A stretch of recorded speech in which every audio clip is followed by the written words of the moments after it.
3, 2, 1.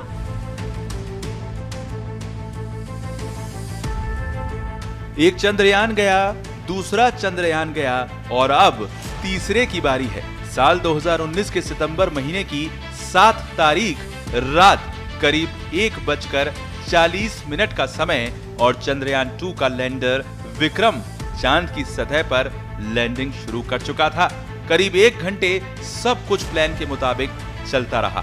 हर कदम के साथ इसरो के मिशन कंट्रोल रूम में तालियों की गड़गड़ाहट बढ़ती जा रही थी। वहां मौजूद प्रधानमंत्री मोदी भी उत्सुकता से सब कुछ देख रहे थे। रात 2:50 पर अचानक खामोशी छा गई। वहां मौजूद वैज्ञानिकों के चेहरे मुरझा गए। चंद्रयान 2 के वैज्ञानिकों की 11 सालों की मेहनत और धरती से चांद का 47 दिनों का रास्ता तय करने के बाद मंजिल के इतना करीब लैंडर विक्रम क्रैश हो गया। अब एक बार फिर इसरो 4 साल बाद उस अधूरे काम को पूरा करने जा रहा है। 14 जुलाई 2023 को दोपहर 2:30 बजे चंद्रयान 3 मिशन लॉन्च किया जाएगा। अगर चांद पर सॉफ्ट लैंडिंग में सफलता मिली तो अमेरिका, रूस और चीन के बाद भारत ऐसा करने वाला चौथा देश बन जाएगा। चंद्रयान 3 अपने लॉन्च के लगभग 1 महीने बाद चंद्र कक्षा में पहुंचेगा। इसके लैंडर विक्रम और रोवर के 23 अगस्त को चंद्रमा पर उतरने की संभावना है। खास बात यह है कि मिशन चंद्रयान 3 की लैंडिंग साइट लगभग चंद्रयान 2 के समान 70 डिग्री है। अगर सब कुछ ठीक रहा तो चंद्रयान 3 चंद्रमा के दक्षिणी ध्रुव के पास 70 डिग्री पर सॉफ्ट लैंडिंग करने वाला दुनिया का पहला मिशन बन जाएगा। लेकिन चांद पर सॉफ्ट लैंडिंग करना इतना आसान नहीं है। पिछले 2 चंद्रयान मिशन के बाद अब चंद्रयान 3 में कई तरह के बदलाव किए गए हैं।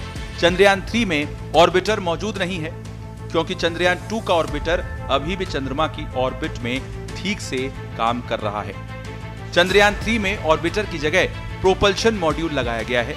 ये मॉड्यूल नेविगेशन में मदद करेगा। चंद्रयान 3 के लैंडर को ज्यादा मजबूत बनाया गया है। इसमें कई फॉल बैक, वैकल्पिक सिस्टम और सेंसर का उपयोग किया गया है। चंद्रयान 2 लैंडर की विफलता का कारण बनने वाली सॉफ्टवेयर समस्या को ठीक कर लिया गया है। लैंडर में अब 5 मोटरों की जगह 4 मोटर हैं। चंद्रयान 3 की जांच के लिए सैकड़ों परीक्षण भी किए गए हैं। चंद्रयान 3 पृथ्वी से सीधे चंद्रमा पर नहीं पहुंचेगा। सबसे शक्तिशाली rocket GSLV Mk3 rocket Chandrayaan को पृथ्वी की 170 किलोमीटर 36,500 किलोमीटर की कक्षा में स्थापित करेगा। चंद्रयान 3 का वजन 3,900 किलोग्राम है। इसलिए कक्षा को धीरे धीरे बढ़ाना जरूरी है। इसकी वजह यह है कि पृथ्वी से चंद्रमा की दूरी GSLV Mk3 की क्षमता से 10 गुना ज्यादा है। अब आपको बताते हैं चंद्रयान 3 को चंद्रमा पर ही क्यों भेजा जा रहा है। चंद्रमा का निर्माण और विकास जिस तरह से हुआ है उसे समझने से पृथ्वी सहित और मंडल के इतिहास को समझने में मदद मिलेगी। चंद्रमा सबसे निकटतम खगोलीय पिंड भी है। इस पर अंतरिक्ष खोज का प्रयास किया जा सकता है।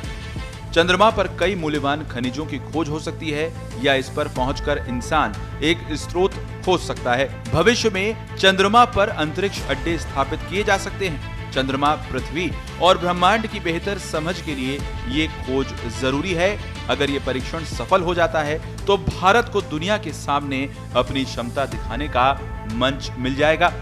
ब्यूरो रिपोर्ट, पत्रिका टीवी।